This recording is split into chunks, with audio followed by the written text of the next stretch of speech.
College football continues to give us exciting game after exciting game, and week three gave week two and week one a run for their money. It's been an incredible start to the college football season, and week three was full of so many exciting games, some incredible finishes, some upsets. It had everything that you would want if you're a college football fan.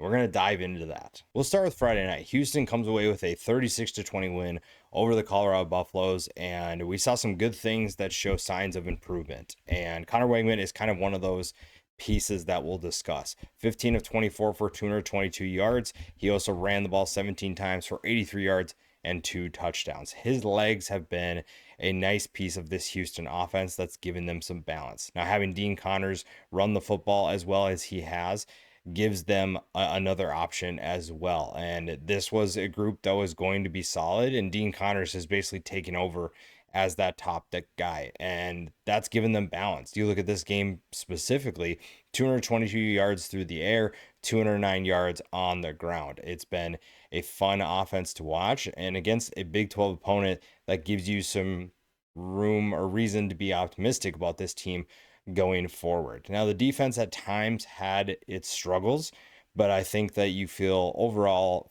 fairly confident that they'll be a decent group in 2025.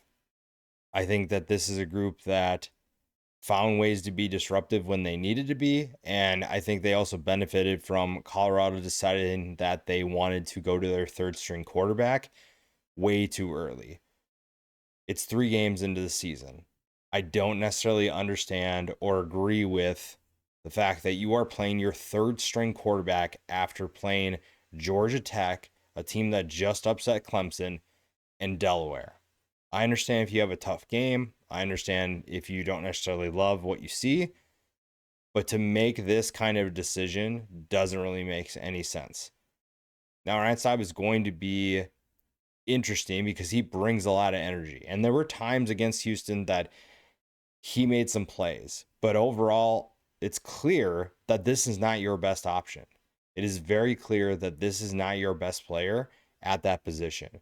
Now, you can be frustrated with Caden Salter and you can be frustrated with Julian Lewis all you want, but they are clearly more talented than what you put out on Friday night. And you can blame that on whoever you want. You can be frustrated, but I think that that's something you have to address. And we'll talk about that more later in the week because I don't think that this is your answer going forward. And I don't think that you can make a decision off of your quarterback position or a quarterback battle 3 games into the season. I just don't think that that's a smart thing to do. And I don't think that you can make that decision this early in the year. This is when you're supposed to be rotating guys in. And maybe they're going with the approach of you're not putting guys in tough situations because you're giving them limited opportunities. I don't know if that's what they're thinking or that's what they want to go for, but I don't think it's working. And it definitely affected how this team competed. Now, the defense is a different story. I was kind of surprised at how early on it felt like they were having some sort of effect on the game, but as the game progressed, Houston clearly was unaffected by the talent on the defense. And I know that they lost quite a bit of talent to the NFL draft, but this is a team that should be more talented and perform better than what we saw. And we just didn't see that. And that's a little disappointing if you're a Colorado fan. If you're a Houston fan, you should feel pretty good about this game. At least gives you room for optimism going forward. The Big 12 is competitive this year, and Houston is trying to find a way to get into that conversation. Now, another game Friday night was Arizona's upset over Kansas State. And maybe I can't even really call it an upset anymore because Arizona was favored by 1.5, and they found a way to win in this game. And there's a lot to dissect within this one. We'll start with Arizona.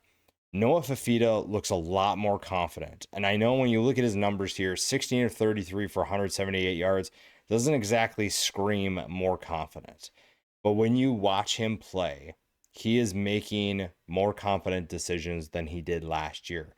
It's clear that he's going through his reads quicker. He understands what he needs to be reading, who he needs to be looking for, and he is not hesitant to make a throw based off that read.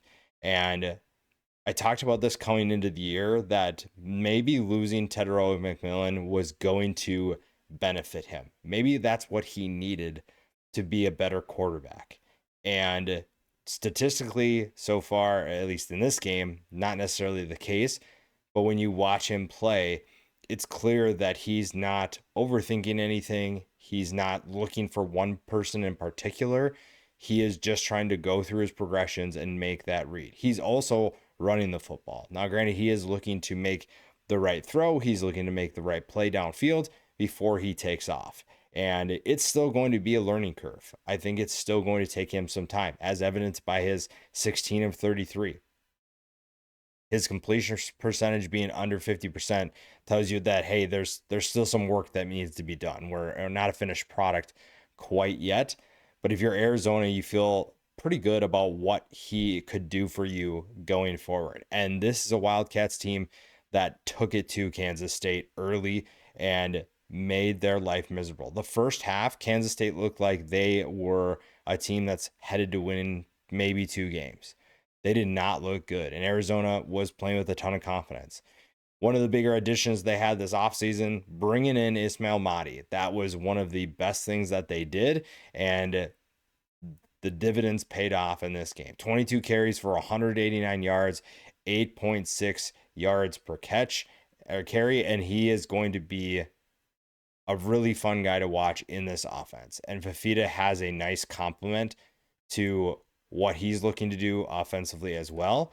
And it kind of carried this team when the passing attack was struggling, because as you can see, this is clearly a passing attack that has things that need to be sorted out. There are plenty of targets. There are plenty of options for Noah Fafita, but there are not a ton of go-to guys quite yet. So the rushing attack being this good was almost essential for them to have this success. The other thing we didn't need to discuss is the defense played a huge role in this. Limiting Kansas State to just 193 total yards was a phenomenal performance. Again, this defense was all over the place. They were getting after Avery Johnson. They were making sure that Kansas State could not move the football through the air, on the ground. Anything and everything they could do, they were doing. And that was really fun. If you were watching the game, if you paid attention to what was going on, you saw the energy that they brought. Now, the second half's a little bit different story. Kansas State came out with a ton of energy. And I don't know what Chris Kleiman said to them, but they came out with a newfound energy. Now, that didn't last long. You saw in the third quarter, they scored 14 points to Arizona's 3. After that, didn't really do much. And if you're Kansas State, there's some frustrations that I think need to be figured out. Kind of similar to what Arizona and Khalil Tate went through when that was going on. There's something similar going on with Avery Johnson. And Avery Johnson is trying to be this pocket passer in a way and develop as a passer, which is definitely part of his development. That's definitely necessary if Kansas State wants to be a better team. They need him to be a better passer to give them that element of we can move the football down the field. However, I think it's really affecting him mentally to the point where on the last drive specifically, there were multiple opportunities for him to move the ball down the field with his legs, something that he is very capable of doing. And he just wouldn't do it. He wouldn't take what's in front of him. And I compare it to Khalil Tate because Khalil Tate had this phenomenal, explosive rushing season. And then in this case, the coaching staff decided we're going to make you a pocket passer. And he completely took away what he does best. Now, I'm not saying that Kansas State is trying to make him into a pocket passer. I think they are truly trying to develop him. Somebody, whether it's him, the coaching staff, has his focus on, I need to throw the ball if it's a designed pass. He's not taking what's given in front of him. And it's taking away the dynamic of the offense. It's taking away an element of the offense that makes this offense go. And I think they need to figure something out because Jace Brown can't do everything. 1 carry for 75 yards, 6 catches for 68 yards. This is a guy who's trying to do what he can, but he's limited on what he can do. And I like the creativity that they're trying to do to get him the football, but 7 touches to me is not enough. You need to get him the football more. And you need to get Avery Johnson in a rhythm where he can do that. Running the football is going to be part of that. So I don't know if Matt Wells has to design some design quarterback runs. He needs to call those more. I don't know what he needs, but I do know that Kansas State is not doing well because their quarterback is overthinking everything and not making the plays that naturally he would make. I'm fine with developing him as a passer, but what I'm seeing right now is a guy is so focused on improving his ability to throw the football that he's forgetting about a part of him that makes him so good. Avery Johnson is going to be good when he can pass and run, not just be a pocket passer. We see the talent with his arm. We know that he's capable of doing it. However, someone needs to sit down with him and say, we love that you're just dedicating your craft to this. We'd love that you're focusing on this. However, let's turn our attention to focusing on the situation and to look at what that gives us. If it requires us to make a pass, by all means, let's make a pass. But if there's 10 yards of turf in front of us, let's pick that up with our legs. I think that he's very capable of doing that. And to me, that is how they turn this thing around. That is how they fix this disastrous start, because it's not a good season for this Kansas State team. And winning the Big 12 is off the table. They are not going to make that happen, but they can at least salvage what's left of this season. It's a frustrating time right now, but there is plenty that can be done to make this better. If you're Arizona, you're 3-0. You're undefeated. You feel really good. You feel very confident about what's going to happen in the next few weeks. Winning those games might be a little bit difficult, but I think that this is a result that should give you a lot of excitement down the road. Next, we'll go into Georgia Tech beating Clemson. This was an incredible matchup that was full of back and forth struggles in a way. And maybe incredible isn't the word to use, but in terms of entertainment and keep you on the edge of your seat, this game definitely delivered. Georgia Tech found a way to win. Haynes King, once again, is the guy they go to, the guy they look to for clutch plays. 211 yards passing. He also added 101 yards and 1 touchdown on the ground. Georgia Tech just found a way to win, plain and simple. They were the better team a lot of the game, and they were not scared of the Clemson Tigers. And that's one thing that we talked about in our post-game reaction was this is not a Clemson team that scares anybody anymore. And they don't have a quarterback that terrifies anyone. They don't have a rushing attack that provides balance consistently, and they don't have the wide receivers that are striking fear into the secondaries they face. I think part of the struggles are not having Antonio Williams. That's definitely hard, but Georgia Tech clearly didn't have any worries about Clemson. They knew they could keep everything in front of them. They knew that they could do a lot of different things to be disruptive defensively, and then they just took advantage of the mistakes that were made. And Clemson had 2 turnovers. Georgia Tech did not turn the ball over. That's probably the biggest difference in this game. And I think that this is a team that needs to figure out its identity. If you're Clemson, you need to figure out, okay, what are we going to be going forward? Because now they're 1-2. A loss to LSU wasn't bad, but losing to Georgia Tech isn't exactly a confidence builder.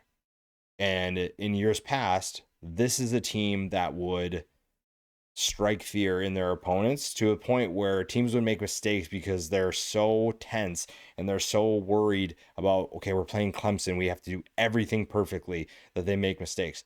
Georgia Tech looked about as loose as a team could be against Clemson, against a team that is playing Clemson as an underdog.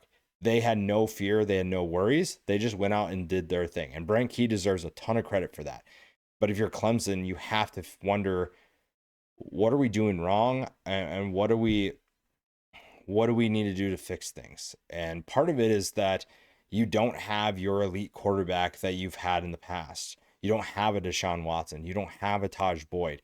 Cade Klubnik, at best, is a good college football quarterback. and we've seen some of his peak, but we just haven't seen it consistently. And we thought maybe coming into this year, after what we saw against Texas in the college football playoff, maybe we were going to get something like that. But it has been everything but that so far this year. He looked bad against LSU. Clemson needed a comeback in the second half against Troy last week. And now he looks very pedestrian once again. 15 to 26 for 207 yards, 1 touchdown, 1 interception. He ran the ball 17 times for 62 yards. So that was decent, but it's just not the same. It's not the same as it was in the past. This isn't a Clemson team that can just score at will. They don't have the elite talent that they once did. Now, part of it's not on Cade Klubnik. Like there's a part of it that is on him, but Antonio Williams is out, like we said. Brian Wesco Jr. has been solid. I really like what I see from him, but TJ Moore hasn't been what we thought. And coming into this year, we thought we had a trio of Clemson receivers that were going to be good.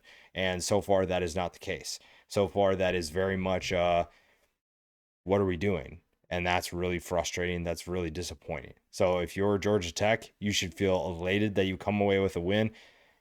And if you're Clemson, I don't know what the answer is. I don't know how you solve this, but I can tell you right now, it is not doing the same thing. Dabo Swinney has to switch things up, and we've seen that he's done it already a little bit in the offseason, but you need to do a lot more if this is going to work.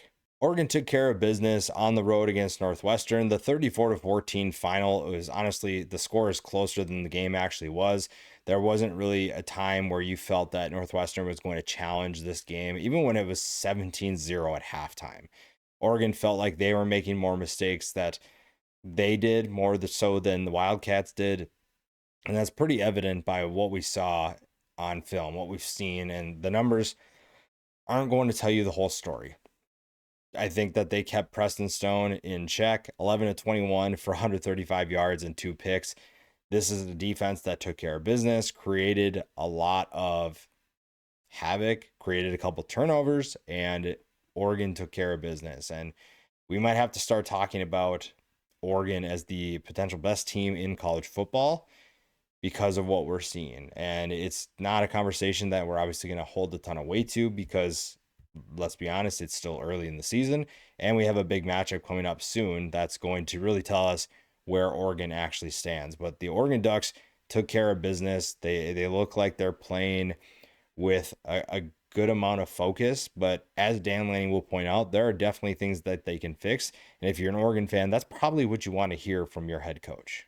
Alabama takes care of business against Wisconsin, and it was really exciting to see this offense play well against a Power 4 opponent. And it's still Wisconsin. Wisconsin's not headed in the right direction, but it's still a win that you want to see. Ty Simpson, 24 of 29 for 382 yards and 4 touchdowns. To see him play with the confidence that we know he's capable of playing with was really exciting. Now, the rushing attack kind of took a little bit of a back seat, but you didn't necessarily need it. Wisconsin didn't exactly challenge you in any capacity, and it was a game that was just, it felt like Alabama was in firm control throughout the entire game. And Ty Simpson deserves a lot of credit for that. He deserves a lot of love for his ability to step up in this type of a game and play to a certain level they needed him to. Now, again, the rushing attack is still something to keep an eye on. You only had 72 yards rushing, but again, you didn't necessarily need it. The big thing I also want to point out is Ryan Williams. We talked about this a little bit. Ryan Williams coming into this year, a lot of people were talking about Jeremiah Smith, Ryan Williams, and I think everybody assumed that Jeremiah Smith or believed that Jeremiah Smith was wide receiver 1. And I think a lot of people put in pen that Ryan Williams was wide receiver 2. So far, up until this game, which is a small sample size, Ryan Williams was largely irrelevant in college football. We hadn't seen explosive plays that we saw last year. And that was one of our concerns coming into this season was, can Ryan Williams make big plays consistently? Can he be that explosive threat? Because we saw him do it in spurts. We obviously talk about the Georgia game, but we haven't seen him do it consistently. And it's hard when you're a freshman because you're trying to just burst onto the scene, and teams are definitely switching things up. You don't have the experience. You don't have the opportunities to adjust because you haven't seen things before. This was the year that he gets to prove what he could do. Now, the first touchdown pass that he catches, extremely fun for him. You have multiple offensive linemen out with you that are just mauling the secondary players that Wisconsin had out there, and he takes it for a touchdown. Now, that's super exciting, super explosive, 75 yards.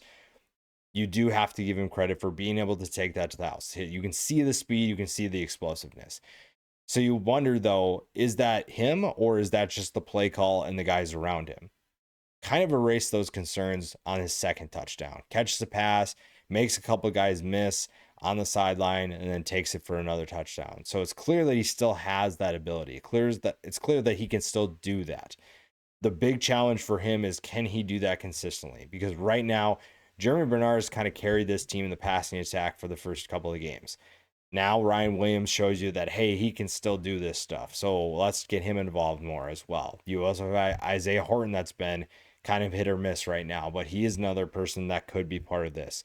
And if you're Alabama, you have to like what you saw from this offense because it gives you some hope for the future in terms of we've seen what Bernard can do, but now Ryan Williams is bursting on the scene or returning onto the scene. That's really exciting.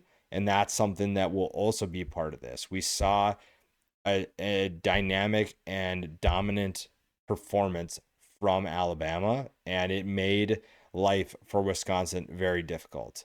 Now, outside of the kick return for a touchdown by Vinny Anthony, there wasn't really much that Wisconsin did that had you concerned. And in fact, they only scored 14 points, and it was all in the second half when that game was pretty much decided. And if you're Wisconsin, not having Billy Edwards hurts, but I don't think Billy Edwards would have made a difference. Danny O'Neal, 11 of 17 for 117 yards, 1 touchdown, 2 picks. The rushing attack averaged 2.7 yards per carry. The passing attack was pretty much non-existent. And like I said, the only explosive play that they had was that kick return for a touchdown. They did not have a ton of explosive plays. They did not have a ton of big plays. That's really difficult when you're trying to compete and pull off an upset against Alabama. And if you are a Wisconsin fan or you're paying attention to this team, this is not promising for Luke Fickell. And if you're looking at what's going to happen for this team to get better, it's a talent issue right now. I don't think they have the talent to compete with some of these teams. And obviously, Alabama is maybe on a different level, but you're going to face quite a few of these teams in the Big Ten the rest of this year. So if you're Luke Fickell, it's not looking good. Now, I don't know how hot his seat is going to get as the season progresses. I don't know how hot it actually is right now. I would say it's pretty warm. And this is not a performance that you're going to fire him over when you lose by 24. But it's also not a performance where you're like, yeah, he's off the hot seat. You're just not going to do that. And this is a team that needs to figure some things out because it's not looking good right now. And that's really difficult to justify keeping a guy around when you're not seeing the results that you want. You're not seeing the progress that you need to see in order to feel confident about keeping him around. And some of the lack of discipline plays, the missed tackles, those are things that aren't getting fixed. So I think if anything, if Fickell's going to be around, they're probably going to tell him, you need to make some coaching changes. You need to switch some things up. And that will be the determining factor of if he's going to stick around for a while or not. That's going to be a part of this. And it's, again, not something you're going to fire a guy over, but it's also not a good sign if you're Wisconsin, if you're Luke Fickell. If you're Alabama, though, you feel confident about what happened. You feel a little bit better compared to the first game. You feel better after the last couple of games. Now, there's still plenty of work to be done, but it's at least a win that it's against a Power 4 opponent. You played pretty well. You had some explosive plays. One of your big-time players stepped up in a big way, and those are things that you're going to look to build upon for the next week. Then we'll dive into the afternoon slate, and we'll start with the big one, Georgia and Tennessee. Georgia finds a way to stun Tennessee in Knoxville. They find a way to hang on the road, and they find a way to win in overtime. And if you're a Georgia fan, it was too close for comfort. If you're a Tennessee fan, you're probably very frustrated with this result, but there's a lot of good that can come from it as well. And we'll dive right into it. Georgia looked like they were overwhelmed right off the bat. Tennessee's up 21-7, and it looks like, okay, well, we're kind of we got our money's worth with this one. We're not really sure how this is going to play out. But if you're a Tennessee fan, you also know that Georgia's capable of bouncing back. And we kind of saw that in the second and the third quarter. Now, Georgia had a good start on their first drive, but the one thing that everybody was going to question was, is Gunnar Stockton going to be able to deliver? Is he going to be able to make big plays? And initially, Tennessee scores first. They go down the field, explosive plays, and you wonder, okay, how is this team going to respond? Gunnar Stockton, I thought, looked very comfortable early, and he made some solid throws to get this team down the field and get them in position to make some of those plays. It's just that then he hit a little bit of a stretch where you're not playing with confidence. You're not making smart decisions. And there were a number of passes that he's pretty lucky that they didn't get intercepted, that he didn't turn the ball over, because he either threw the ball in a bad spot, or even worse, it got tipped and it's hanging in the air, and everybody's wondering, okay, how is this going to end? How are we going to handle another turnover if we're having multiple problems with that? And there was a stretch where it looked like he may not get out of that rut. And that was very concerning early on, and something that was, it was a big question of if Georgia was going to get out of that rut or not, especially when Tennessee took advantage and made more explosive plays and put more points on the board. You wondered, okay, does Georgia have the capacity to keep up? We know that this team's explosive. We know that this team has the ability to make big plays. But if their quarterback can't do it, then it doesn't matter what your weapons look like on the outside. It doesn't matter what Zachariah Branch can do, because if he can't get them the ball, it doesn't matter. And the other thing I think was, it looked like Georgia at first was relying on its talent to win one-on-one matchups and not necessarily dialing up things that give their quarterback an opportunity to make a play or make an easier throw. And there were times where I didn't really like what Mike Bobo was calling. There are a lot of simple screen passes, hitch passes, a lot of simple things that basically was telling everybody, we're just trying not to lose the game. We're trying to make sure that our quarterback doesn't screw up. Now, I do have to tip my cap to him that at the end, the final few drives they had, the final few possessions, Mike Bobo did a great job of dialing up plays. And one of those drives before that, Georgia kind of got back to the old school Georgia ways, where they were going to run the football, they were going to run it down your throat, they were going to be super physical and just be smart about it. There were times where they just played the numbers game. They saw, okay, we have 6 blockers to Tennessee's 5 in the box. We're just going to hand it off to Chauncey Bowens. We're going to give it to Nate Frazier. And sometimes there were gaping holes. They just took it. And there was a drive in the third quarter that was a great way to start the second half. They drive it all the way down the field, primarily by running it. Granted, you're not giving Gunnar Stockton that confidence, but you're at least giving your team that confidence of, hey, we're going to run it down their throat. We're going to send a message, and then we're going to go out and win this game. And I think that was huge. And Mike Bobo deserves credit for that, to be able to get your running backs the football, to make sure that they're able to get involved in the game and provide some balance. And I think that helps Stockton a little bit as well. I think that gave him the opportunity to make some of those plays where he's able to contribute, and that also opened things up for the passing attack. Now, for the time being, I think that Zachariah Branch, Colby Young, Dylan Bell, even the tight ends, Lucky Lawson and Oscar Delp, at times were giving them those reliable hands downfield where you need a play, they're going to make it. And I really wish they'd get Zachariah Branch more involved.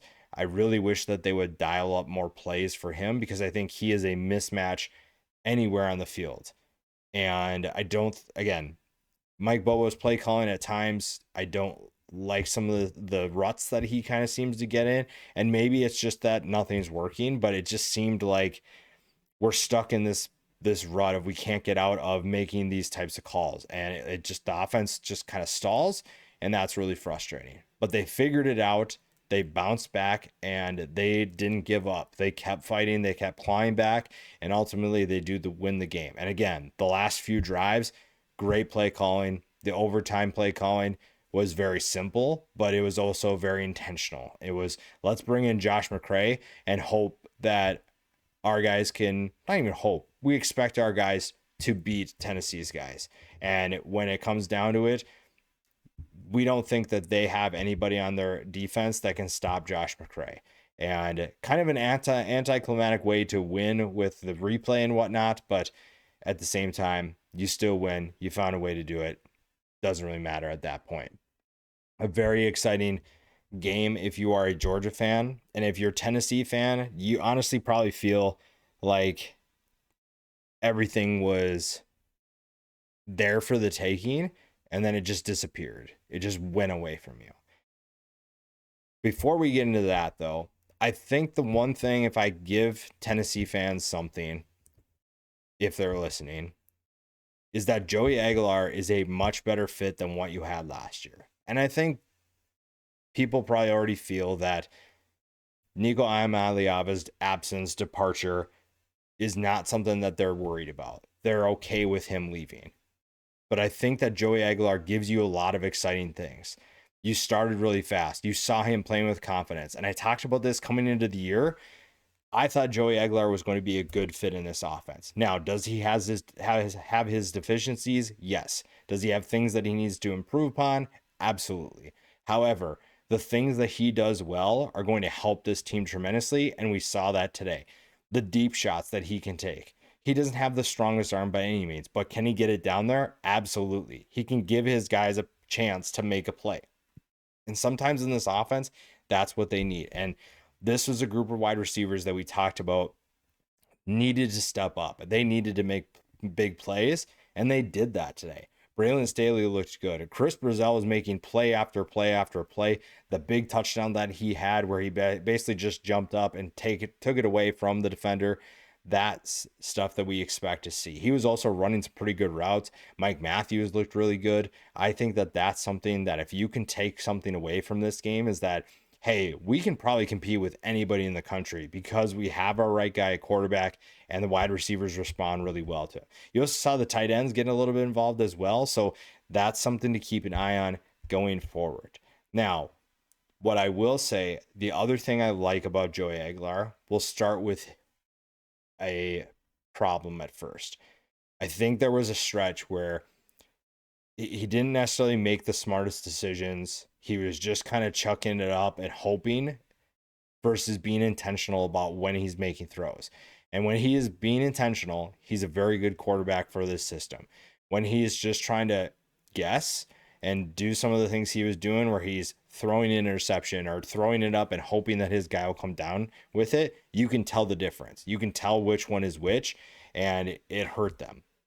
That being said, the one thing that is different about Joey Aguilar this year compared to what Tennessee had last year is that when things aren't going right, that is not going to scare him from taking chances, from taking shots. He is going to continue taking shots downfield. He's going to continue making plays because that's the only way he knows how to play. You saw it at App State. And yes, the interceptions coming in, those were a big concern. But it also speaks to his mentality of, I'm confident enough to continue making those plays, even when things aren't going right, because I've done it before. And if you're Tennessee, you know that you have a guy that is going to find ways to continue competing. And you obviously don't want him to, if he compound his mistakes, but we saw a perfect example today of what happens when he decides that I'm not giving up, even though things aren't going right. We had a number of plays that this staff dialed up for him where it's, okay, you need to take a shot downfield, but we need you to take the right shot.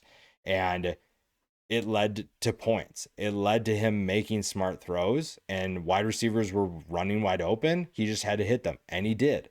That is one thing that's really exciting for Tennessee. Now, obviously, you're disappointed with the finish, the missed field goal at the end of the game. That's going to obviously haunt Tennessee fans depending on how the season goes. And then obviously you settle for a field goal in overtime. Georgia scores a touchdown. That's all obviously going to be very frustrating. But I think Tennessee fans should feel excited about what is happening, what they have at quarterback, what they have with this offense, because we wanted to see an offense that was more explosive, and we got that today. The defense obviously at times struggled, but at the same time, this is a defense that I think is really underrated and can do a lot of good things. So if you're Georgia, if you're Tennessee, I think overall, this is an optimistic performance. This gives you reason to believe in this team for the rest of the year and a reason why you should feel excited. The SEC is full of exciting players, and this was arguably the game of the year. And for college football fans, you really couldn't ask for more in a college football game. Miami pretty much ends this Cinderella story for South Florida, 49-12. This is where we really want to look at the Miami Hurricanes as potentially the best team in college football, not because they beat South Florida, but because this is a team that I believe has the talent to make a run this year. And you saw the balance. Carson Beck clearly is the answer at quarterback, clearly is the guy that you wanted to see have success. And it's very obvious that he was not the problem at Georgia. He was not a guy that was struggling. You got to put him in the right system. And there were plenty of things that you saw at Georgia that he could have done better, but certain situations didn't allow him to do that. And now he's with a team in Miami that has the talent around him to make big plays. He is in a Shannon Dawson system that highlights his skill set and puts him in good position to make plays as well. And that's really exciting. Beck finishes 23 of 28 for 340 yards and 3 touchdowns. The 2 picks, obviously not great, but you want to see a guy taking those chances. And Carson Beck is going to take those chances. You just want to see him kind of rein that in. And this was a game that, even with the weather delay, Miami just basically took care of business. It wasn't like South Florida was ever really challenging this team, and it was 28-6 at halftime. You never really felt like the Bulls were in this game ever. Maybe in the beginning a little bit, but Miami found ways to pull away. 576 yards of total offense. They average 8.5 yards per play. A dominant performance, and it could have been even worse. Now, the one thing I'll point out too is the balance of this team. Yes, you threw for 371 yards, but you did have 205 yards of offense on the ground. Mark Fletcher Jr., a great performance. 16 carries for 120 yards and 2 touchdowns. Jarmar Brown is turning out to be one of the more underrated additions by any team in the transfer portal. He has been such a solid player for them, and even though he didn't have his best statistical game, I really like the element that he brings as a runner, as a potential pass catcher. That's going to be really nice. He also gives this offense depth at the running back position. That's going to be something that you'll want to keep an eye on. Fletcher gives them that balance. Brown is going to give them that depth that they need. Now, the other thing to point out is that there's not really an alpha in this wide receiver group or the tight end group, but there are guys that are going to make you pay. And when you look at some of the numbers that we saw today, you have multiple guys with 50 yards receiving or more. Keelan Marion, 6 catches for 81 yards. Malachi Toney, 6 catches for 66. CJ Danos, 4 for 56. You have guys that are going to be able to step up, and you don't have to rely on one guy over another because Carson Beck is looking for everybody, and it allows him to go through his progressions and not have to wonder, okay, is my guy open? Is the guy that I always go to, is he going to be open for me? That's really exciting if you're Miami. And if you're this defense, that's the part that's not going to get talked about a ton yet, is how well this defense is playing. They took this USF team and made life miserable for them. They limited them to 40 yards rushing as a team. Byron Brown was running for his life a lot, and they also smacked him quite a bit. They got a number of good licks on him, and that definitely rattled him a little bit. That definitely made him uncomfortable, and that's something that's going to be really exciting if you are Miami, because you know your defense can step up when you need them, and you know this group can make an impact on the game. Miami overall, you have to feel confident about where this team is headed. You have to feel good about, especially with how things are playing out in the ACC. Clemson losing earlier today, that's going to be something that gives you optimism for this is your conference, because right now the top of the conference is Miami, Georgia Tech. Clemson's probably still going to be up there, but they don't look great. SMU doesn't look great. Louisville just struggled with James Madison last week. They're not looking elite by any means. So if you're this team, you should feel good about where this is headed. You feel like you have a good chance at making a run at the playoff, and the conference that you're in isn't exactly just letting you do it, but the door is definitely open for you to take it. And that's what you need. Mario Cristobal needs this team to be successful. They need to make a run. And if you're a fan of this team, you see the opportunities ahead of you. You see the opportunity for your team and what they can do in the postseason. And this isn't a game that you're going to say, yeah, because we beat USF, we're going to go to where we need to be. Now, if you're USF, you obviously are very disappointed with this. You come off those two big wins against Boise State and Florida. The Florida win is looking a lot worse after what we saw tonight, but you're also looking at what you've done so far, and you feel confident coming into this game. And then you pretty much just get worked from start to finish. Byron Brown, 20 of 36 for 274 yards, 1 touchdown. He did make some nice throws, and I will say Chaz Nimrod made a nice catch. Keyshawn Singleton, those are two guys that have been solid for them. But then again, sometimes there are levels to this, and Miami clearly is a much more difficult level than Boise State or Florida. So that's challenging, and you knew that was going to be the case. You kind of turn your attention to the American now, because this game almost didn't really matter because the group of 5 is going to get a spot. And your goal now is just to win the American and not lose. I mean, you probably can't lose more than one game, if any. I think that is the goal for USF now. That is their new goal. That is their ability to turn their attention to that and make that happen is going to do a lot for them. It's going to build their confidence. And even though this result didn't go well, maybe in the playoff, you're able to show that you've improved and make that a different story. Or you play a team that is not as good as Miami. Miami is probably going to be one of the better teams in college football. Maybe you find a team that you are a little bit better equipped to compete with. Because right now, college football is kind of wide open. There's a lot of chaos happening, and this week kind of proved that. Now, if there's one team I want to talk about that nobody's really going to discuss, but I think we need to have a conversation about them, is North Texas. North Texas absolutely obliterated Washington State 59-10. This game was out of hand by halftime, 42-3 at halftime. Now, I know the Cougars are going through a bit of a transition.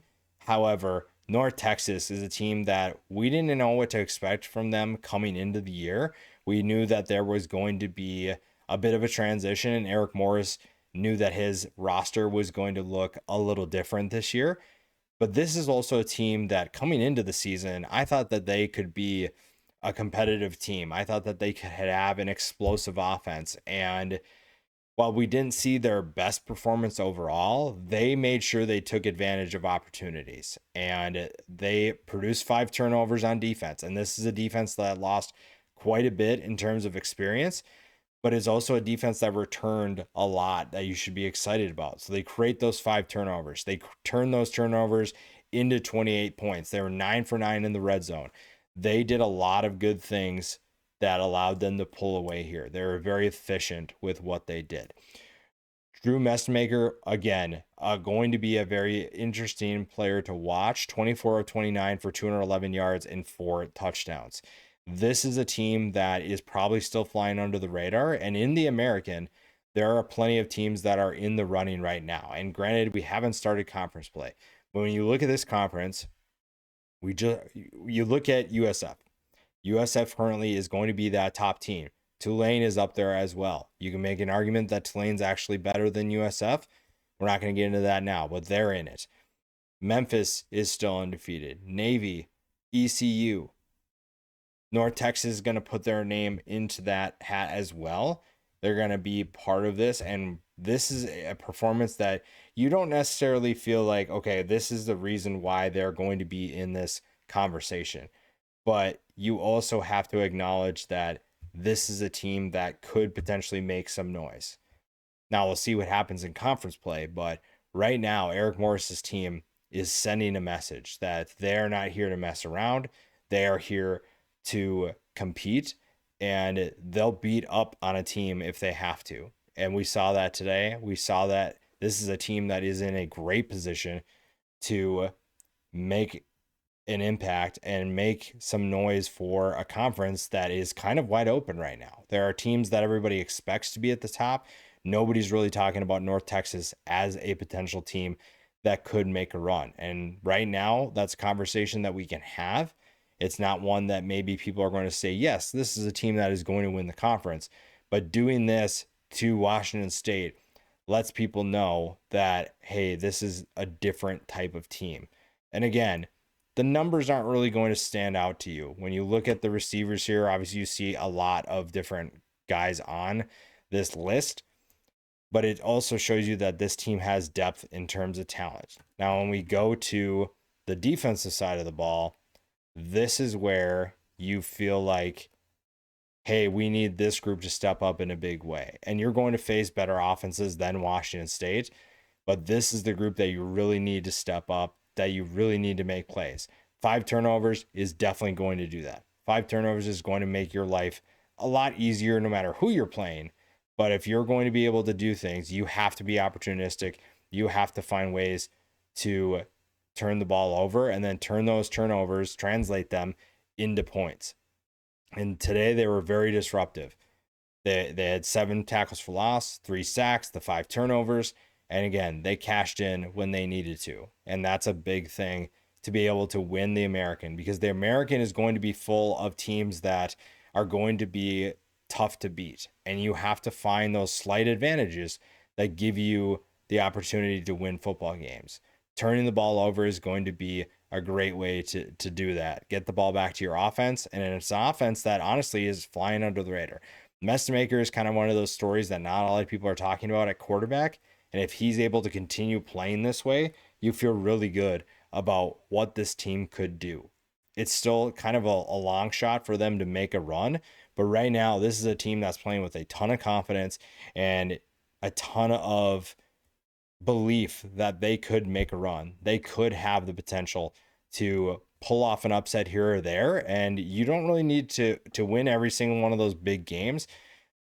Even if you're not going to win the conference, having a successful season, you just need to find ways to pull off a couple of upsets. And there are definitely plenty of vulnerabilities in every team that we just talked about. Nobody is perfect. Nobody is going to be unbeatable. And we've seen that time and time again. North Texas just now gets to put their name into that ring of saying, hey, this is where we're going to be. Again, nobody's really talking about that. It's not a result that's going to be discussed, but I did find that interesting. I did find this team very interesting in terms of Eric Morris could take this team to new heights. It's just going to take a performance similar to this or a version of this for them to make that happen. Then we'll dive into the night slate. Again, we'll have more discussions on different teams. We'll just try to break down some of the bigger games from week 3. Texas A&M with a 41-40 win over Notre Dame on the road. And to be honest, when you watch the beginning of this game, I think a lot of people thought that Notre Dame was going to just run away with it. I thought that Notre Dame looked like the better team by a long shot, and Texas A&M just never went away. Texas A&M just kind of hung around until it was time to put things away, and they made one less mistake, if you will, than Notre Dame did. The missed extra point, The botched extra point for Notre Dame ultimately is what sealed the game. They still are obviously up 40-34, and Texas A&M finds a way to take care of business. And the one thing I'll say is that if you're Texas A&M, you have to feel great about your team's ability to struggle early and find a way to fight back and to bounce back and stay in this game, to stay competitive. Because like I said, there were plenty of times where you thought this game's getting away from them and this game is not looking good early. Now that being said, it's 28-24 Texas A&M at halftime. You're down 14-7 in the first quarter, and again, the first quarter is really where you thought, "Oh boy, they're going to be in for a long night." They found a way to just bounce back and keep making plays. And now their defense has a lot of questions. The defense is not going to be a strength early in the season where we're going to brag about it. And Texas A&M knows that. Mike Elko knows that. But when it came down to it, they needed to make plays. They did. And it probably isn't enough to make a run at the college football playoff, but it's definitely enough where you can build upon that. And you do have to thank your offense for doing what they did because, like I said, the defense wasn't getting the job done, and the offense kind of just woke up in the second quarter. They put up 21 points in the second quarter. Marcel Reed at times looked really good. He also looked like the Marcel Reed that we know from last year. So I think you didn't learn a ton about him. 17 of 37, not great. 360 yards, 2 touchdowns, that's all right. But that's definitely something that's going to have to get fixed. If you're relying on your offense to win these types of games, you're not going to be successful. And also, I think you're going to face better offenses than Notre Dame's the rest of the year. You will face quite a few that are better than Notre Dame. So you can't rely on your offense to just pull you out of this because it came down to literally almost the last play of the game and a critical play call to make that happen. You also needed, honestly, you could probably make an argument that Mario Craver saved this team.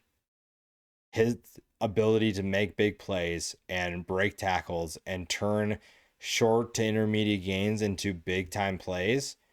His touchdown reception was a perfect example of that. And that was a time where you felt like Notre Dame was in control and Texas A&M was reeling. Marcel Reed makes a nice throw to Mario Craver, breaks the tackle, actually breaks a couple tackles, and goes to the end zone for a touchdown. That is a play that kind of gave you a boost and kind of took the air out of the stadium, if you will, and made this a little bit different scenario than what you were walking into. And Mario Craver, incredible performance. 7 catches for 207 yards and 1 touchdown. 139 yards of his 207 were after the catch. That's a guy who's dangerous, and Notre Dame obviously knew that. They were taking him away as much as they could. They put their best guys on him. Leonard Moore, Christian Gray, they found ways to put one of those 2 guys on him throughout the game and try to take him away as best they can. Now, Casey Concepcion was also solid for them, and this is a team that just found a way to win. So you have to feel good if you're Texas A&M about, we found a way to win a tough game, a game that we probably, in a way, didn't have any business winning, and we just came out with a win. We found a way to win. We found a way to get the job done. And there are definitely things to watch. Now, Marcel Reed's health, there are a couple times he went down with what looked like a pretty serious injury, but gets back up, continues competing.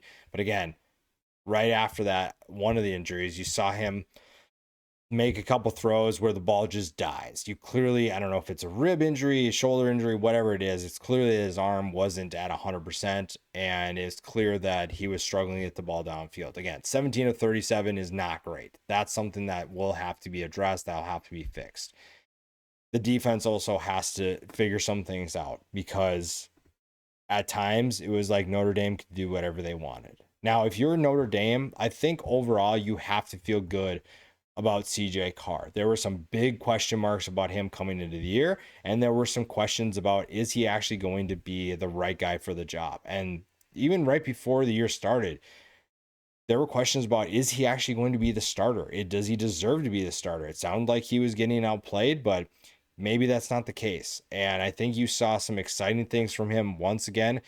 To start your collegiate career with Miami and Texas A&M is either going to tell us that, hey, you have the toughness to handle it and figure it out, or you're not going to work. And CJ Carr is in the toughness. I have the ability to figure it out. I'm going to find ways to make plays.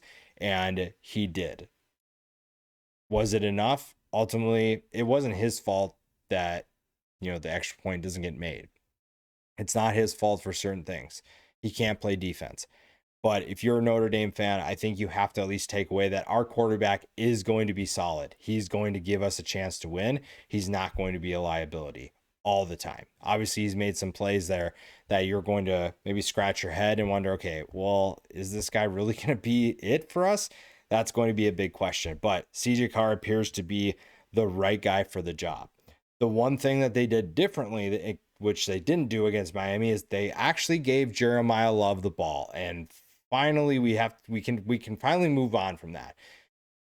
The decision to not give him the football against Miami just didn't make any sense. Your best player, arguably, you know what, I will say it, Jeremiah Love was the best player on the field for both the Miami game and this game. He's that good.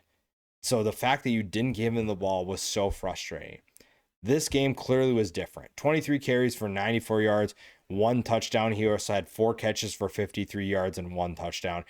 I think that if you have a young quarterback that's trying to figure things out and you have this dynamic talent at running back, you need to find ways to get him the football as much as possible. That is just, to me, something you have to do going forward. And I think that is pretty much going to be the game plan. We saw that tonight. We saw the Texas A&M struggled at times to stop him. You also saw that Jadarian Price is, and not saw, you were reminded that Jadarian Price is a very capable backup. 12 carries for 68 yards. That's 5.7 yards per carry and 2 touchdowns. At times, he honestly looked better than Jeremiah Love running the football. But when it came down to it, Jeremiah Love just does things that nobody else does. Nobody else is capable of doing. So if you are Notre Dame, you should feel good about what your situation looks like. You should feel good about what you have on your team, even if you're coming off of this loss. Now, the other thing we have to have this discussion about is that Notre Dame is now 0-2. And when you look at the remaining schedule that they have left, and I'll pull it up here because we need to have this conversation. We need to talk about how this is not a team that has it has 0 wins right now. The schedule they have remaining, they should be favored in almost all of those games except for the USC game. Now, if they win the USC game, that gives them their impressive win.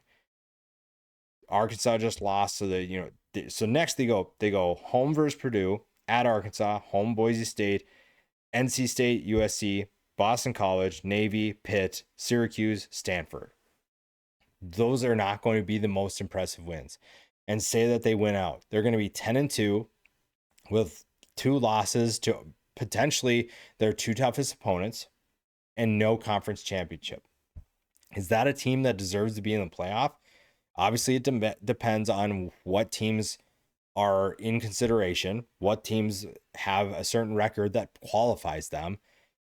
But when you look at that resume, that doesn't exactly scream a playoff team. So that's something to keep in mind. Now, the other thing is, and I hate even arguing this, but the fact that they didn't get killed, right? They lost by 3 in Miami. They lose by 1 to Texas A&M. You do obviously have to win the games. There has to be something to winning, right? But if you're comparing them to another team that got crushed in 2 games, then maybe you have that argument for them to get in. It really all depends. But right now, that's something we obviously need to think about, is how do we feel about this team? If they go undefeated the rest of the way, if they go 10-2 for the whole entire season, is that a team that belongs in the playoff? That is a conversation that needs to be had right now, and a conversation that is going to be talked about as the season progresses. If you're Texas A&M, you're still very much in control of that. You still have the ability to do that. But for Notre Dame, the two toughest games you have on your schedule as of right now, you lost. That doesn't give you exactly a strong resume. And I hope that when it comes down to it, people don't just give into a narrative that it's Notre Dame and they've been good in the past just so that they can get them in. If they deserve to be in, put them in. But right now, you're kind of at the mercy of other teams in what they do.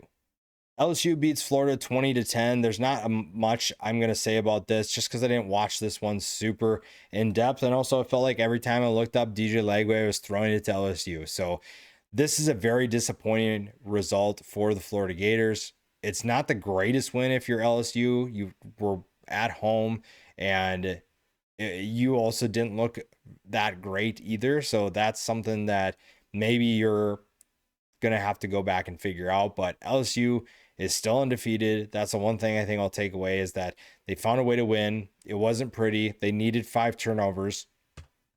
And even then, it didn't feel like they were pulling away. I'm very curious what the West Weeks injury looks like. What does that mean for this team going forward? But right now, this is a team that's not looking super impressive. This is not a team that is living up to their expectations. And if you're an LSU fan, you probably are wondering, like, is this ever going to get better? Now, if you were watching college football, odds are you probably weren't paying attention to Tulane and Duke. And this is one of the more underrated games coming into this week. We knew that Darian Mensah was coming back to Tulane, the team that he transferred from, in favor of Duke. We knew that it was, there's NIL portion of it. And we knew there was going to be a fun atmosphere. And this game did not disappoint. This was a fun game from start to finish. It had a number of things that were really fun to watch. And if you're a Tulane fan, you obviously are feeling great about this win purely from the Darian Mensah's coming back and we just beat him, proving that, hey, we're fine without you. And another part of that is that your quarterback played so much better than Darian Mensah did. Maybe not so much better, but definitely better. Jake Retzlaff went 15 of 23 for 245 yards, 0 touchdowns passing, but he rushed for 17 times for 111 yards and 4 touchdowns. That was a great performance from a guy that you needed to play well. You needed him to perform.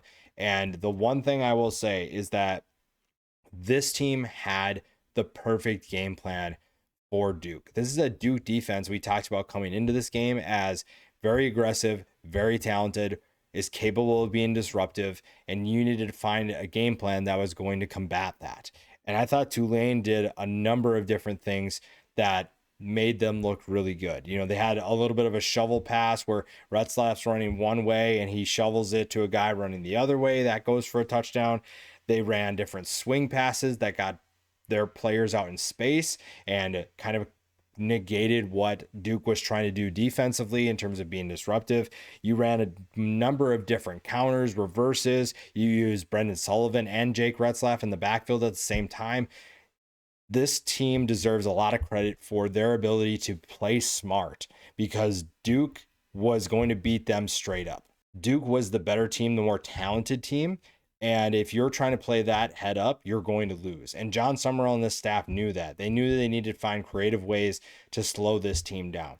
They knew that they needed to figure out how are we going to gain an advantage because our guys don't have the talent or as much talent to be able to play them one-on-one. Now, they do have quite a bit of talent that's going to be able to handle that, but that defense for Duke is no joke. And there's a reason why Tulane called some of the plays they did, because they knew that they weren't going to win them if they were asking for one-on-one matchups. They have to use misdirection. They have to use counters. And they did a great job of that. They did a great job of, we found ways to exploit your aggression and to get you out of position.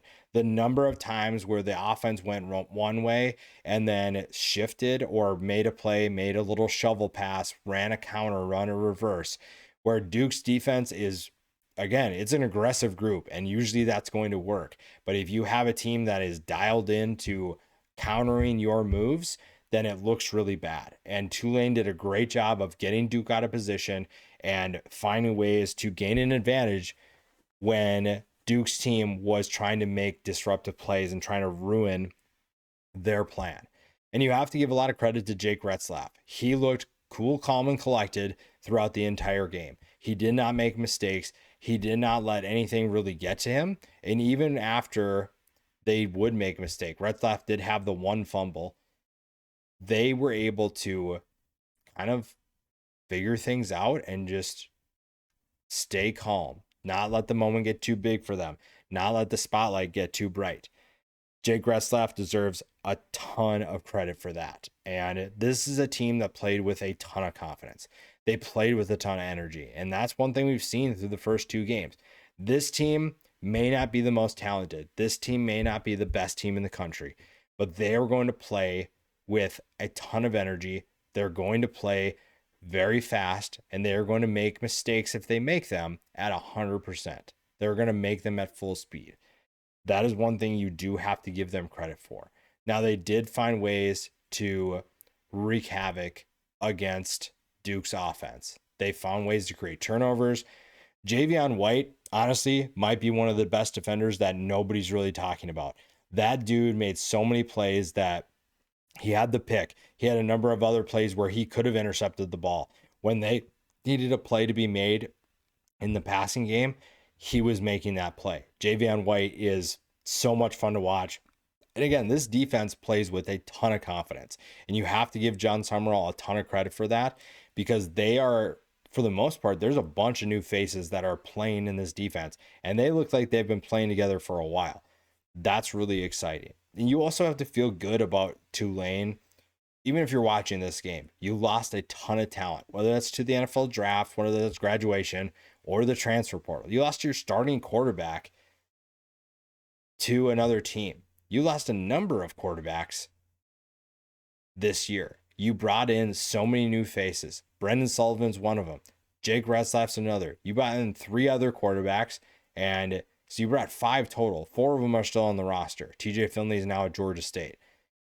This has been a very tumultuous offseason for John Summerall. He had to figure out, what is my team going to look like? What is my roster going to look like? And all he did was get them ready to play and get them ready to play at a high level. Now, the next game is going to be a much different test. So we'll talk about that when that comes, but that is going to be a tough test, and they are in a good position to handle that test.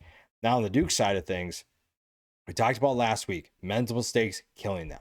This is a team that is extremely talented, and this is a team that could still surprise people towards the end of the year. I think that they can still beat a number of ACC teams, but they have to figure some things out first. The mental mistakes.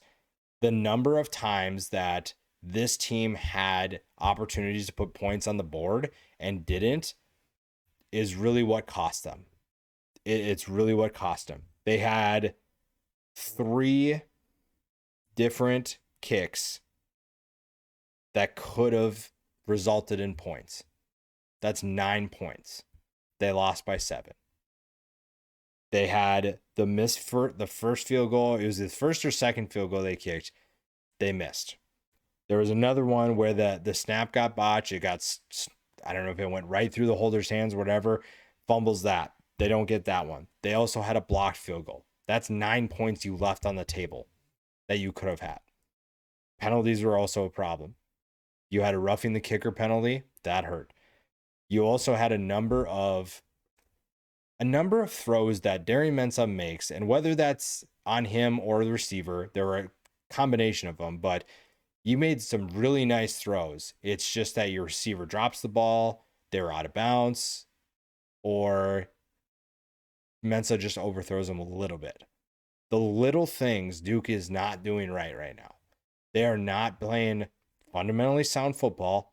They are not making smart decisions, and the miscues continue to compound and ruin things for them. We saw it against Illinois last week. Same thing happened again against Tulane. And that's ultimately what cost him.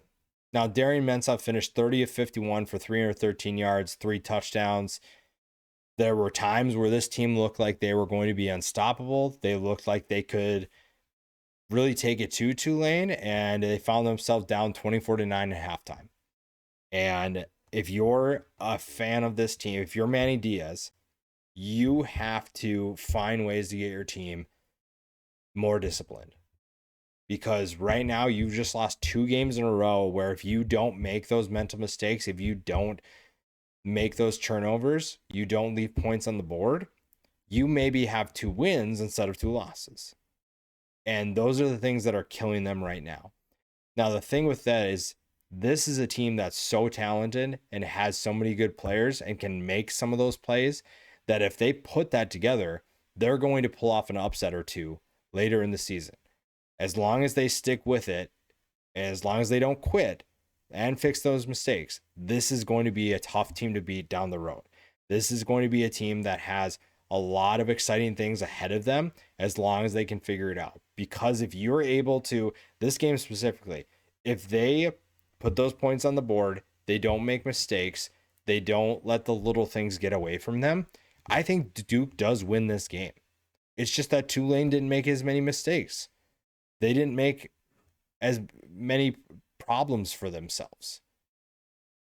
They had the same number of penalties, but they didn't have the little things. When they needed to make a play, their quarterback and receivers made a play. When they needed to put points on the board, they did that.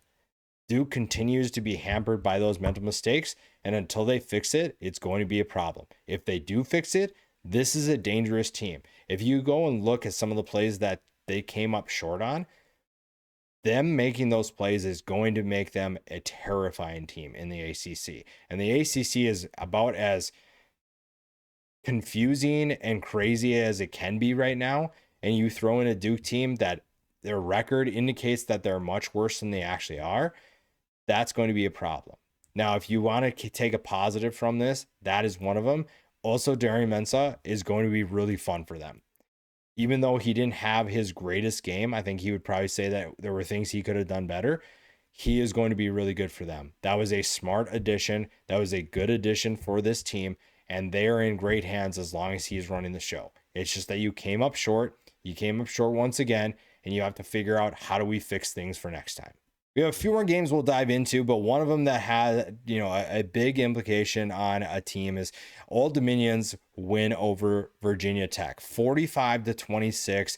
Absolutely took it to the Hokies, and honestly, the score makes it look like it was actually closer than it was. 19 fourth quarter points by Virginia Tech makes this a closer game, but it really was never in question. It was 28-0 at halftime, and this is an Old Dominion team that we talked about coming into the year. I talked about how this team could be dangerous, and I thought that last week it was going to be the case. Ultimately, it wasn't, but this is the type of game that this team is capable of producing, and the Sun Belt should be worried about this team. Colton Joseph is a problem, and Virginia Tech will tell them firsthand. Will tell anybody firsthand. He also made a number of big-time throws that if he's making those, that's where this team gets really dangerous. And Ricky Ronnie deserves a ton of credit for what he has done with this program. He deserves a lot of his dues for the things that they were able to produce. And tonight was a perfect example of this is a team that has the talent to win some of these games, and they have the ability to dominate at times. That's pretty much what it was. Old Dominion was dominating this game. Kyron Drones, even though his stat line looks better now, it was horrendous in the first half. Pretty much all of his production came in the second half. And this is a defense that was making life miserable for Virginia Tech. They did not have an answer, and this group was flying all over the field. Old Dominion was making this an impossible situation for Virginia Tech, and it was a situation where you wondered if Virginia Tech was ever going to score. You didn't have any concerns about what Old Dominion was doing. Again, Colton Joseph was making some throws that he doesn't normally make, and he was making perfect placement passes. He was able to get his guys in position to make plays, and he also was running the offense about as efficiently as you can. And like I said, Ricky Ronnie deserves a lot of credit for what this team did. And like I said, coming into the year, this is an Old Dominion team that can do some damage. The pieces are all there. We talked about the transfer portal and how, yes, they lost a couple pieces, but compared to the previous 2 seasons, this is not a group that lost a ton. They did not lose nearly as much as they lost last couple years, and that continuity was going to make them a problem. This is a perfect example of that. They have a big win. They're trying to make some noise in the Sun Belt, and this is going to be a great way to do that. This is going to be a perfect way to show, hey, we mean business. We have the right pieces in place, and also we can play for our teammates. Jason Henderson retiring was obviously difficult, and I'm sure that there was an element of let's play for him, let's get a win for a guy that really put his body on the line for the last few years and now can't do it anymore. And even though he's gone, this defense still had plenty of talent. So it wasn't like they lost this huge piece and they were hopeless. They lost a big piece, but they had a number of other big pieces that can make plays. And this defense was a problem for Virginia Tech. This is a Hokies team that should have had no problem moving the football, but against Old Dominion, they struggled and they were not looking confident. They did not have much going for them until the second half. And really most of that, again, was the fourth quarter towards the end of the game, and they were just trying to move the ball through the air. And if you're Old Dominion, you should feel very confident about that. Now, Ricky Rhino say we want to clean up that fourth quarter, right? Giving up 19 points makes this look closer than it actually was. That's a discipline thing. That's something you can fix. And this is a team that should feel really good about what they did. 526 yards of total offense. They averaged 8.5 yards per play. 8.5 against Virginia Tech on the road.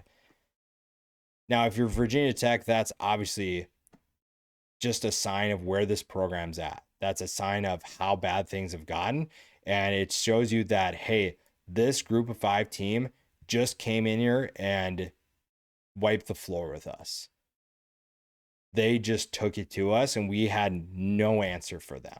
And if you're Old Dominion, you have to find ways to build this into something special. You have the talent, you have the team to do something special this year. You have the ability to win at a level that maybe you haven't before, or that you haven't really before at the FBS level. And Ricky Ronnie deserves a lot of credit. He's not going to get recognition for what he's done the last couple of years because they've had losing records. But the work that he's done with essentially a new roster was a reason why I thought this team could be good coming into this year. I knew that if he could do that with brand new faces every single week, every single year, then what would he be able to do if he had some continuity? If he had a returning quarterback, if he had returning production on defense? This is exactly it. This is what you should be afraid of if you're in the Sun Belt. And the Sun Belt's about as wide open as it's going to be. Old Dominion is a team that can make a run. Will they? We don't really know. But this is a good example of what can happen for this team. If they play at their potential, if they play at their ceiling, this is a result that can happen. And this is what they can do to pretty much anybody. So if you're Old Dominion, you feel really good. If you're Virginia Tech, it's going to be a long year. It's going to be a long one. But if you're Old Dominion, you've kind of just started the excitement. The sky is the limit. And if you're Old Dominion, you feel like you are in a great position to put together something special in 2025. Arkansas, what are we going to do with you? What are we going to do? Because you had it right there, and a turnover just ruins it. Now, this game had the potential to be even more exciting than it already was, but the defense has decided to actually play in the second half. The defense decided that, okay, we're kind of done with this shootout, with this barn burner. We're gonna actually play, which was kind of lame, to be completely honest, because you saw an electric second quarter where Ole Miss takes the lead. They're up 31-28, and you're thinking, we're set for a 60-plus point game for each team. And granted, it was still exciting, but I just wanted to continue watching that. Both coordinators were obviously in their bag, and they figured it out in the second quarter, obviously. The second half, though, the defense decided that they had enough, apparently. But overall, a very exciting game, a super underrated game, and there's a lot to take away for both teams. If you're Ole Miss, now part of this has to do with Austin Simmons' ankle looked real rough. It was very clear even when he was playing that he was not 100%. But I think there's an argument to be made that Trinidad Chambliss is a better option for them than Austin Simmons right now. And maybe that's for just a temporary basis.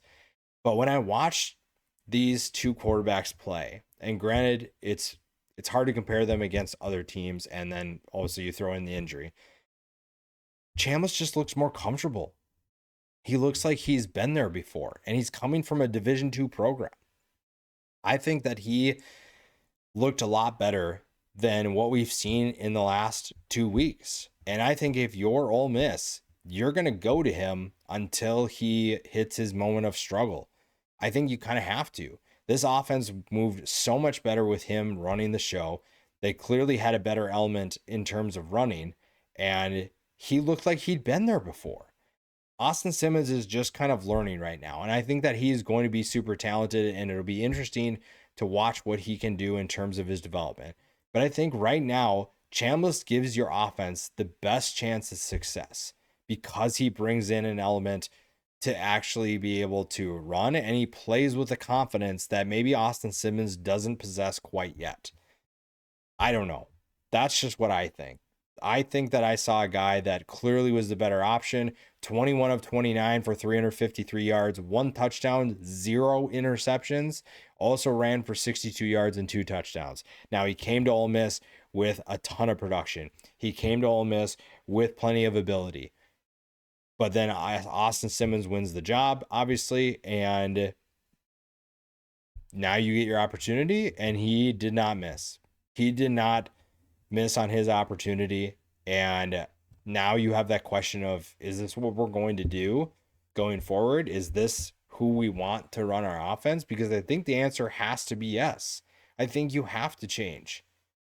Part of it is because of the injury, but part of it is because it just looked better. It looked more natural. It looked like he was comfortable doing what he needed to do. Now, the second half obviously was a bit of a struggle for both sides, but there are also plenty of good things to take away from it.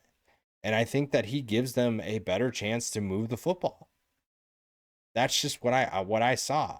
And you saw a team that, again, looked a lot different with him running the show. So if you're Ole Miss, I think that's something you have to consider. I think it's something you should at least think about. And if Austin Simmons needs a little bit of a break, I think you're in just fine hands with Chambliss running the show. Now, flipping to the Arkansas side, the loss is obviously painful. The loss is extremely frustrating, and you probably wish that you could go back and do a couple things different. There are a couple things, though, we need to talk about.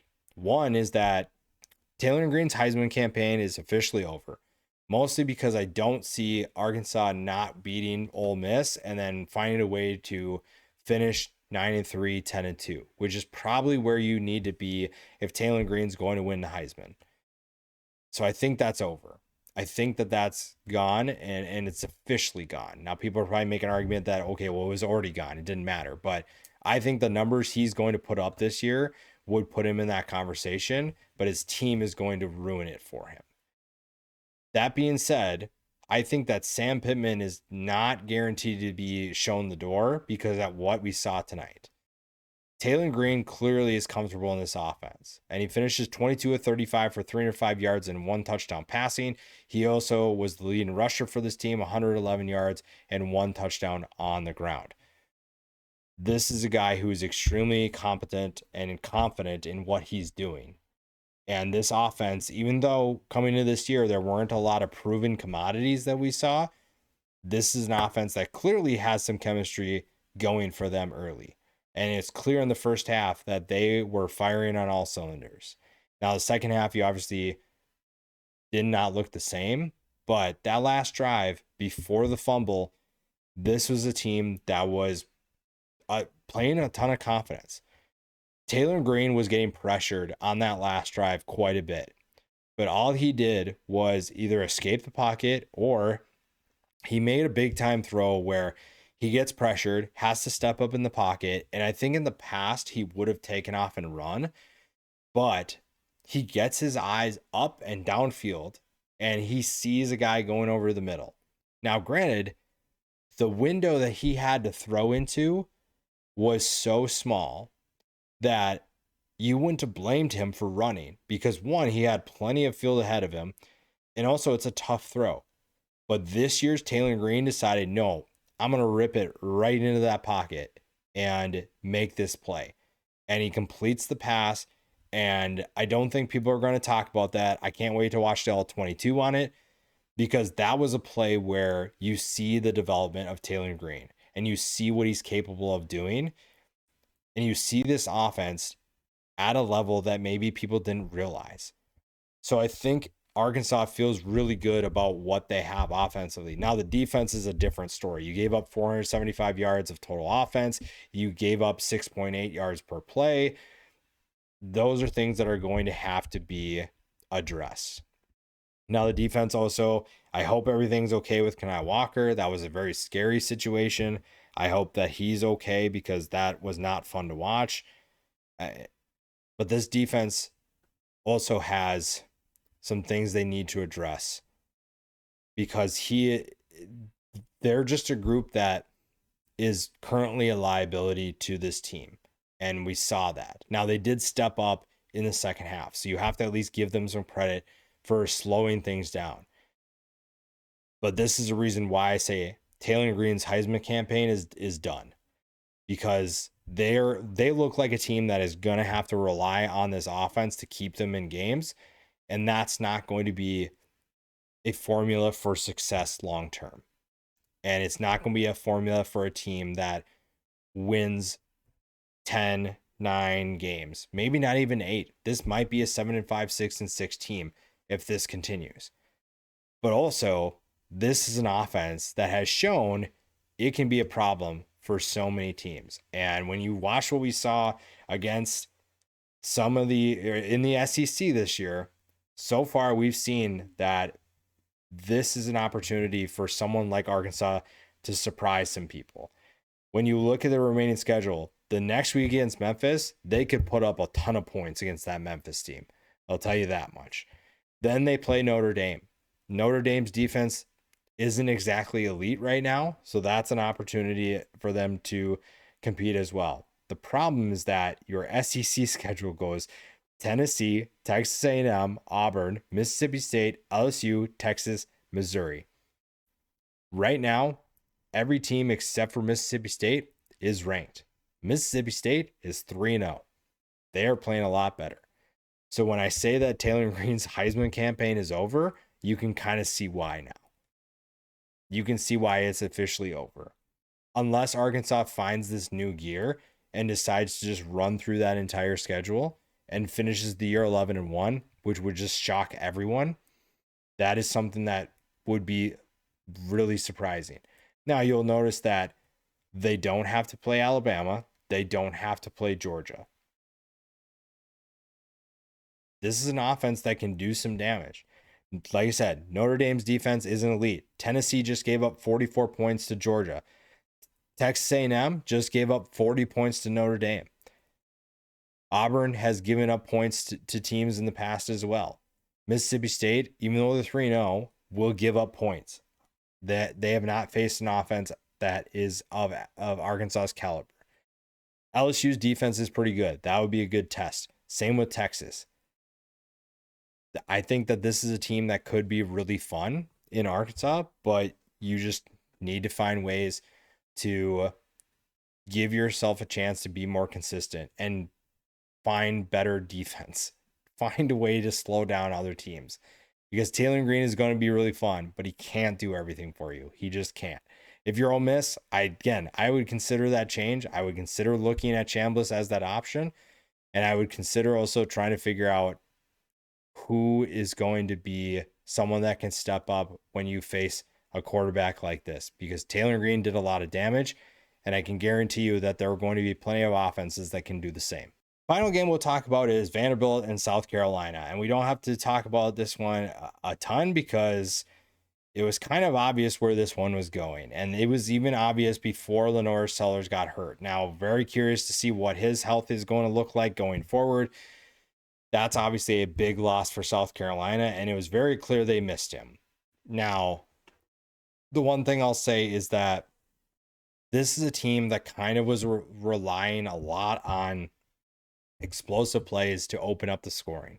You saw it against Virginia Tech. You saw it against South Carolina State. This is a team that needed explosive plays to kind of build their confidence. And when those things don't happen, this is an offense and really a team that doesn't seem to have that self-starter. They don't seem to have that ability to make some of those plays. And if you are a fan of this team, you had some concerns maybe about that, even with Lenore Sellers. And what Vanderbilt essentially did was they just basically said, Lenoris, you are going to beat us with your arm, and we're going to accept that if that happens. Otherwise, it's going to be a long night. And before he got hurt, he struggled mightily. This Vanderbilt defense put a ton of pressure on him to make plays, and he simply just couldn't do that. He simply could not make the plays they needed him to make. And overall, that's probably a frustrating thing if you are South Carolina. If you're Vanderbilt, everything went according to plan. And then when Lenore Sellers goes out, Luke Doty is not the answer. There is a clear drop-off between Lenore Sellers and every other quarterback on this roster. And if you're South Carolina, you better hope that Lenore Sellers can stay healthy the rest of the year, because you will not win very many games. You might not win many more games after this week if he cannot go. It's very obvious. You are not a team that is built to win low-scoring games.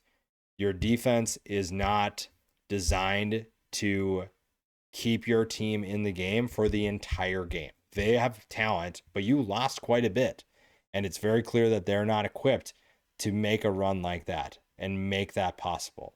So something needs to change. Something needs to get better. And it's clear that the quarterback position is going to be an area of concern for the time being. So what do you need to do? That's something that has to be discussed. The coaching staff has to figure it out, because you can't rely on explosive plays to save your season, to save some of these games. So you have to find ways to create offense, to create momentum. And if you don't have your starting quarterback, that might be difficult. So that's something that is really disappointing for South Carolina, and losing Lenore Sellers is the biggest disappointment.